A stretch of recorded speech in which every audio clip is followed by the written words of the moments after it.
Merhabalar, Gül'ün Mutfak Aşkı YouTube kanalına hoş geldiniz. Bugün kanalımda bayat ekmekle yine güzel bir tatlı tarifi paylaşacağım. Tatlı tarifini haşhaş ile hazırlayacağım. Gelin dilerseniz detaylarıyla nasıl hazırladığımı sizlere anlatayım. Tarifin önce şerbetini hazırlayarak başlıyorum. 2 su bardağı toz şekeri bir tava içerisine aldım. Üzerine 3 su bardağı suyu ilave ediyorum. Suyu ekledikten sonra kalın bir dilim limonu şerbetin içerisine ekledim. Karıştırıp ocağa alıyorum. 8 dakika karıştırarak pişireceğim şerbeti. Sıra geldi tatlının hamurunu hazırlamaya. 2 tane yumurtayı bir kabın içerisine alıyorum. Üzerine 2 yemek kaşığı toz şeker ilave ediyorum. Toz şekeri ekledikten sonra yumurta içerisinde şeker eriyene dek çırpacağım.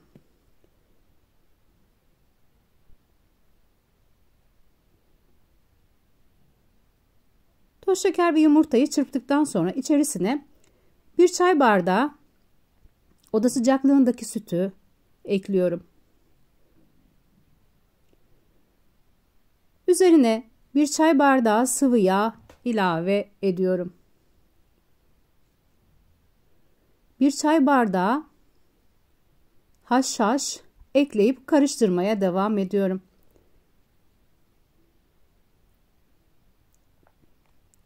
Karışımın içerisine 1 su bardağı irmik ilave edip karıştırmaya devam ediyorum.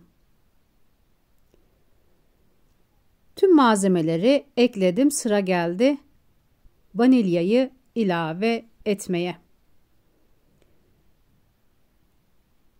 İçerisine 1 paket vanilya ekliyorum. Tarif gördüğünüz gibi çok pratik, çok da lezzetli.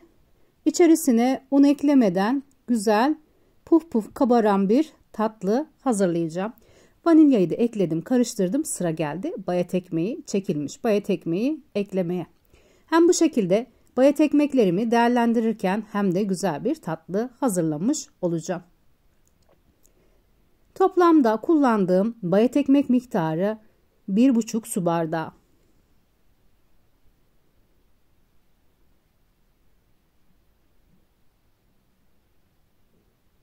Söylediğim gibi toplamda içerisine 1,5 su bardağı bayat ekmek, çekilmiş bayat ekmek kullandım. İyice karıştırdıktan sonra içerisine 1 paket kabartma tozu ekliyorum.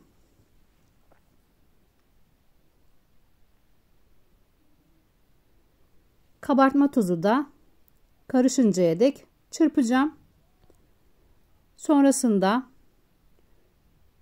bir fırın tepsisi içerisine alacağım. Tereyağı ile yağlayıp.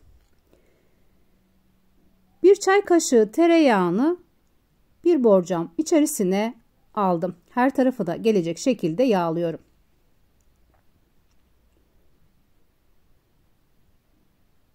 Borcamı yağladım. Üzerine hazırladığım karışımı döktüm. Her tarafı eşit olsun diye kaşığın arkasıyla düzeltiyorum. 180 dereceli fırında 35 dakika pişireceğim. Tatlının hamurunu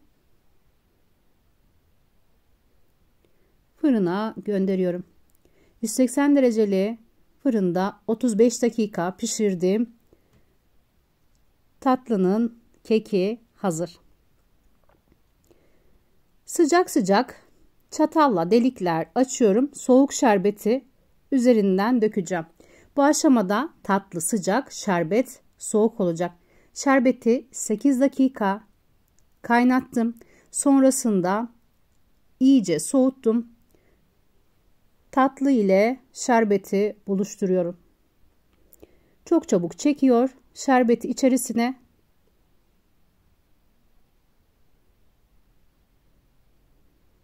üzerine krem şanti hazırlayacağım. 1 paket sade krem şantiyi bir kabın içerisine alıyorum. Üzerine 1 çay bardağı süt ilavesi yapıp iyice çırpacağım. Ben üzerine krem şanti hazırladım. Haşhaşlı revani lezzetinde bir tatlı oldu.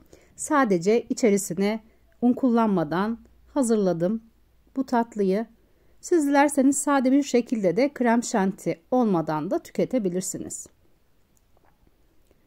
Her tarafına gelecek şekilde krem şantiyi düzeltiyorum.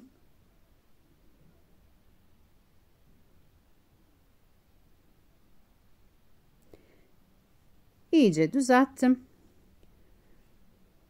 Dondurucuya gönderiyorum. 2 parça ıspanaklı kek vardı ve üzerine süslemek için kullanacağım.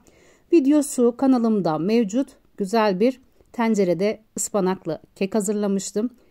Kalan keki de bu şekilde değerlendirip tatlının üzerine süs olarak kullanacağım. 15 dakika buzdolabında beklettim. Tatlıyı sıra geldi kesmeye. Tatlıyı buzluk bölümünde beklettim 15 dakika. Kısıtlı zamanda hazırladığım için çabuk soğutmam gerekiyordu. Tatlıyı kestikten sonra üzerine ıspanaklı kek parçacıklarını süslemek için ekliyorum.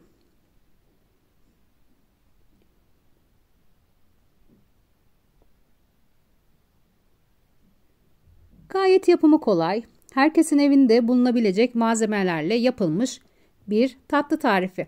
Umarım sıkılmadan izlemiş tarifi de beğenmişsinizdir. Şimdiden hazırlayacaklara afiyet olsun. Kanalıma abone olmayı ve beğeni yapmayı unutmayın lütfen. O güzel yorumlarınızı videomun altına bekliyorum. Sizlerin görüşleri benim için çok değerli. Kekin gördüğünüz gibi şerbetli kıvamını görüyorsunuz. Gayet kıvamı yerinde, güzel bir haşhaşlı revani lezzetinde bir tarif oldu. Sizlere kesip şöyle içerisinde göstermek istiyorum. Bir tarifin daha sonuna geldim. Başka bir tarifte görüşmek üzere. Herkese sevgiler sunuyorum.